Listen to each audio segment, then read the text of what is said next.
Degree প্রথম বর্ষের প্রিয় শিক্ষার্থীবৃন্দ, আসসালামু আলাইকুম। আশা করি সবাই ভালো আছেন এবং আগামী 30 ডিসেম্বর থেকে শুরু হওয়া পরীক্ষাকে সামনে রেখে নিজেকে সেভাবে প্রতিনিয়ত প্রস্তুত করে চলছেন, অর্থাৎ পড়ালেখা নিয়েই ব্যস্ত আছেন। আপনাদের পরীক্ষাকে সামনে রেখে বিভিন্ন বিষয়ের যে চূড়ান্ত সাজেশন দেখানোর চেষ্টা করেছি, তার ধারাবাহিকতায় আজ ইতিহাস দ্বিতীয় পত্রের চূড়ান্ত সাজেশনটা আমি দেখানোর চেষ্টা করব। ইতিমধ্যে ইতিহাস প্রথম পত্রের যে সাজেশন সেটা আপনারা পেয়েছেন এবং আশা করি সেভাবে আপনারা নিজেকে প্রস্তুত করছেন। আর প্রশ্নগুলো কিভাবে লিখবেন বা কিভাবে লিখলে সর্বোচ্চ নাম্বার পাওয়া যাবে এই সম্পর্কিত একটা ভিডিও আছে। এটা আমি কমেন্টস বক্সে এবং আপনাদের যে ডেসক্রিপশন বক্স আছে সেখানে দিয়ে দেবো, সেটা অবশ্যই দেখে নেবেন। সেখানে যে নির্দেশনাগুলো দেয়া আছে সেটা যদি ফলো করেন সেখান থেকে অবশ্যই একটা ভালো নাম্বার ইনশাল্লাহ পাবেন। ইতিহাস দ্বিতীয় পত্রে যে প্রশ্নগুলো আমি দেখানোর চেষ্টা করছি সেগুলো খুবই গুরুত্বপূর্ণ। আপনাদের ইতিহাসের অনেকগুলো অধ্যায় রয়েছে, সে অধ্যায় থেকে বেছে বেছে যে প্রশ্নগুলো আসবে, অর্থাৎ যেখান থেকে আর সংক্ষিপ্ত করার কোনো সুযোগ নেই, সেই প্রশ্নগুলো এখানে নিয়ে এসেছি। আশা করি প্রত্যেকটা প্রশ্নই খুবই গুরুত্ব সহকারে দেখবেন। আপনাদের সুবিধার জন্য আমি প্রতিটা প্রশ্নের পাশে অধ্যায় লিখে দিয়েছি, যাতে আপনাদের খুঁজতে এবং খুঁজে বের করে পড়াশোনা করতে আপনাদের সুবিধা হয়, সময় নষ্ট না হয়, সেজন্য আমি পাশে উল্লেখ করে দিয়েছি। তো সংক্ষিপ্ত প্রশ্ন এবং রচনামূলক প্রশ্ন আমি দুটো আলাদা করে দেখিয়েছি এবং পাশে বরাবরের মতো অধ্যায় দেখিয়েছি। তো ইতিহাস দ্বিতীয় পত্রের আমি মোট 19টি সংক্ষিপ্ত প্রশ্ন দেখিয়েছি এবং 13টি রচনামূলক প্রশ্ন দেখিয়েছি, সেখান থেকে 12টি পড়লেই হবে। যাই হোক, আমরা সংক্ষিপ্ত প্রশ্ন ইতিহাসের দ্বিতীয় পত্রের প্রথম অধ্যায় থেকে দুটো সংক্ষিপ্ত প্রশ্ন রাখা হয়েছে। 1 নম্বর, মুঘল ইতিহাসের উৎস বর্ণনা করো। প্রথম অধ্যায় থেকে 2 নম্বর, তুজুক ই বাবর নামা, অর্থাৎ তুজুক ই বাবর সম্পর্কে যা জানো সেটা লিখো। অর্থাৎ প্রথম অধ্যায় থেকে দুটো, দ্বিতীয় অধ্যায় থেকে একটা সংক্ষিপ্ত প্রশ্ন, বাবরের আক্রমণের প্রাককালে ভারতের রাজনৈতিক অবস্থা কেমন ছিল। আবার বলছি, বাবরের আক্রমণের প্রাককালে ভারতের রাজনৈতিক অবস্থা কেমন ছিল, এটা দ্বিতীয় অধ্যায় পাবেন। তৃতীয় অধ্যায়টা অনেক বড়, সেই তৃতীয় অধ্যায় থেকে প্রশ্ন রাখা হয়েছে 4 থেকে 13, অর্থাৎ 9টা প্রশ্ন। তৃতীয় অধ্যায়ের প্রথম প্রশ্ন, বাবরের পরিচয় দাও বা বাবর কে ছিলেন। 2 নম্বর প্রশ্ন, বাবরের ভারত আক্রমণের কারণগুলো লিখো। অর্থাৎ বাবর কি কারণে ভারত আক্রমণ করেছিলেন সেই কারণগুলো আপনাদের লিখতে হবে। দ্বিতীয় অধ্যায় থেকে 3 নম্বর প্রশ্ন, হুমায়ুন ও শেরশাহের মধ্যে সংঘর্ষের কারণ কি ছিল বা হুমায়ুন ও শেরশাহের মধ্যে সংঘর্ষের কি কারণ ছিল বা কি কারণে এই সংঘর্ষ ঘটেছিল সেটা। এরপর 4 নম্বর, কুবুলিয়ত ও পাট্রা কি। এই প্রশ্নগুলো আসলে খুবই গুরুত্বপূর্ণ আপনাদের জন্য। কুবুলিয়ত ও পাট্রা কি। তারপর যেটা রয়েছে, সম্রাট আকবরের রাজস্ব ব্যবস্থা সম্পর্কে কি জানো। তারপরে যেটা রয়েছে, 12 ভূঁইয়া কারা বা 12 ভূঁইয়া কি। তারপরে যেটা রয়েছে, মনসবাদারি প্রথা কি, মনসবাদারি প্রথা কি। তারপরে যেটা রয়েছে, নূরজাহান চক্র বলতে কি বুঝো, নূরজাহান চক্র বলতে কি বুঝো। তারপরেরটা, তাজমহল বিষয়ে টিকা লিখো। এবং তৃতীয় অধ্যায়ের সর্বশেষ যে প্রশ্ন সেটা, সম্রাট শাহজাহানের স্থাপত্য শিল্পের সংক্ষিপ্ত বিবরণ দাও। এই 4 থেকে 13 নম্বর পর্যন্ত যে প্রশ্নগুলো আপনারা দেখতে পাচ্ছেন, এই প্রশ্নগুলো পাবেন তৃতীয় অধ্যায়ে।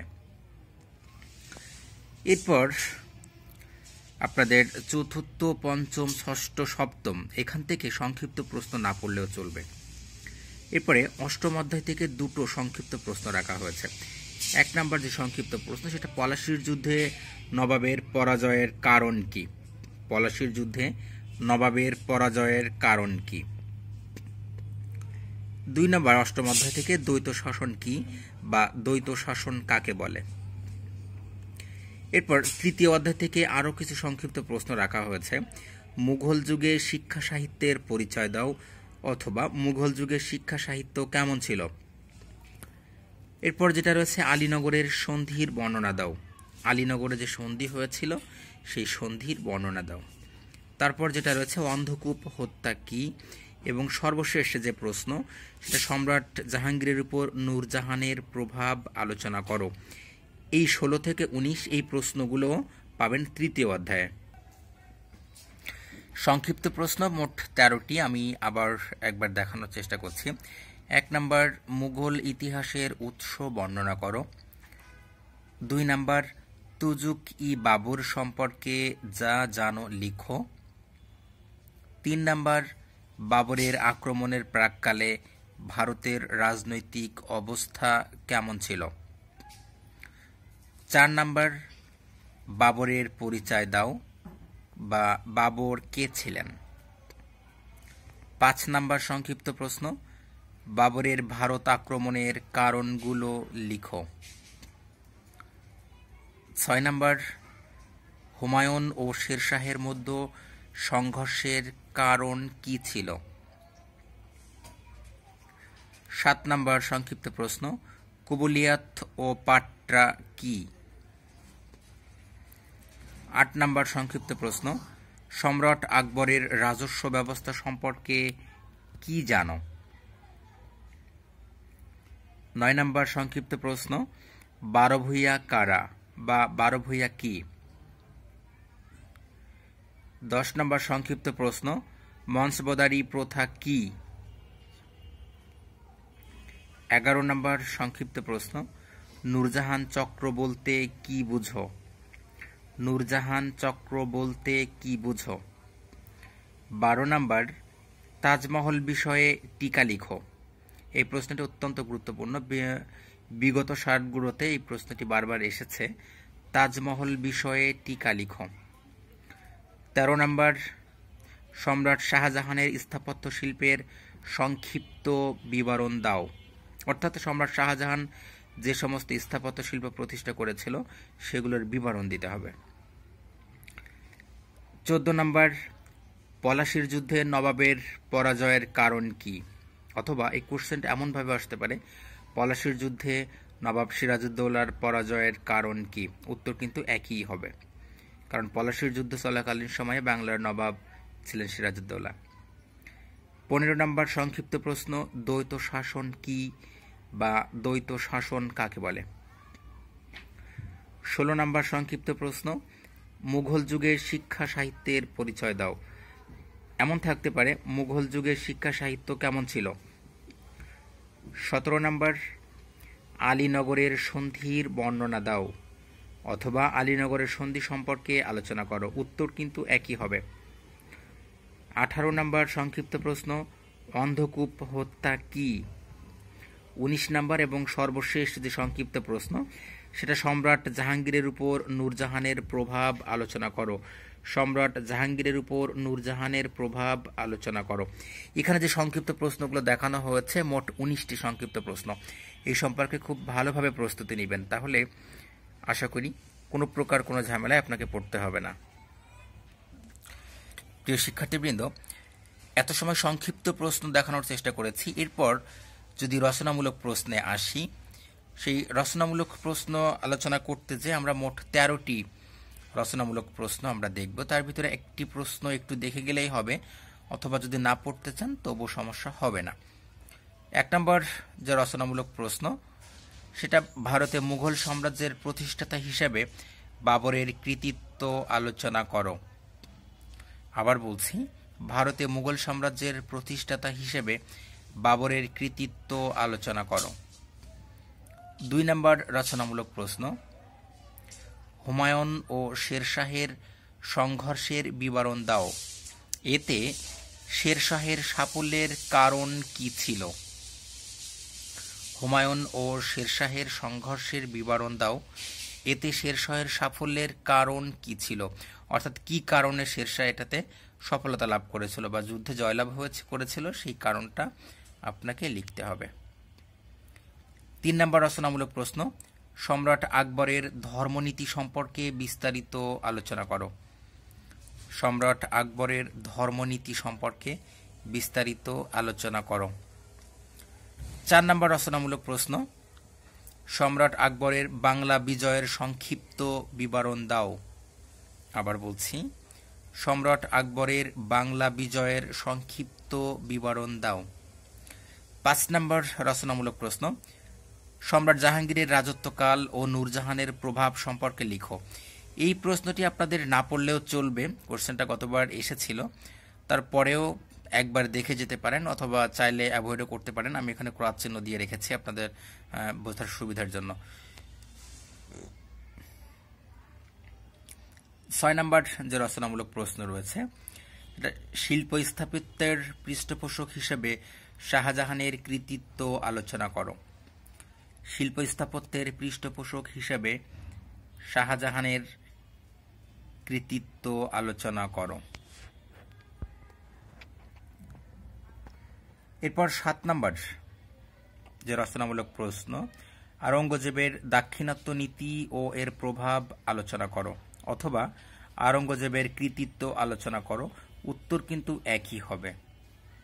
আবার বলছি, আওরঙ্গজেবের দাক্ষিণাত্য নীতি ও এর প্রভাব আলোচনা করো।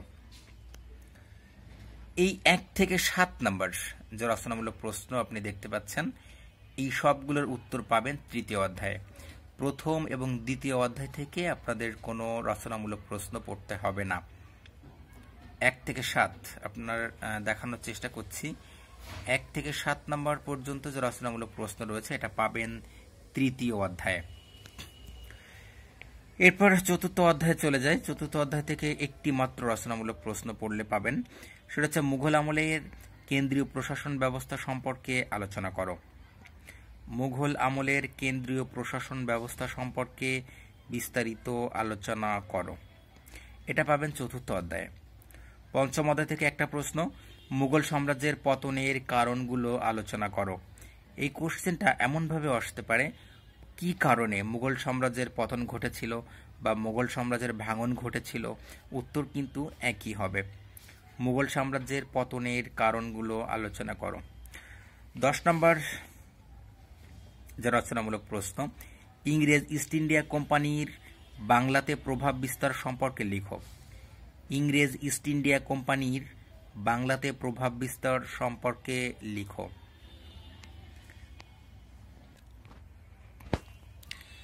11 নম্বর যে রচনামূলক প্রশ্ন, সেটা দক্ষিণারতে ইঙ্গো ফরাসি যুদ্ধের একটি সংক্ষিপ্ত বিবরণ দাও।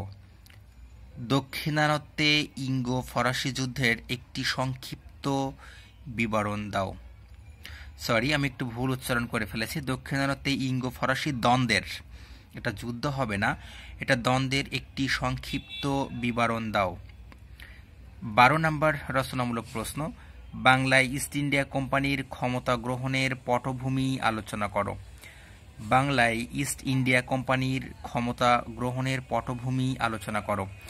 13 নম্বর এবং সর্বশেষ যে রচনামূলক প্রশ্ন, সেটা বক্সারের যুদ্ধের কারণ ও ফলাফল আলোচনা করো। এই সর্বমোট 13টি রচনামূলক প্রশ্ন এখানে দেখানোর চেষ্টা করেছি। তার ভিতর থেকে একটি কোশ্চেন আপনাদের না দেখলেও চলবে, সেটা 5 নম্বর, অর্থাৎ জাহাঙ্গীরের রাজত্বকালে ও নূরজাহানের প্রভাব সম্পর্কে লিখো। এই কোশ্চেনটা, এখানে যে কোশ্চেনগুলো রয়েছে এখান থেকে কোনোভাবেই আর সংক্ষিপ্ত করার চেষ্টা করবেন না। এই কোশ্চেনগুলো যদি প্রস্তুতি নিতে পারেন, এখান থেকে আশা করি শতভাগ কোশ্চেনই কমন আসবে এবং আপনি সুন্দর মতো লিখতে পারবেন। আর আগেই বলেছি, লেখার কৌশল বা কিভাবে লিখলে ভালো নাম্বার পাবেন সেই সম্পর্কিত একটা ভিডিওর লিঙ্ক এখানে দেওয়া থাকবে, এটা অবশ্যই দেখবেন। আমি কোশ্চেনগুলো আরেকবার দেখানোর চেষ্টা করছি।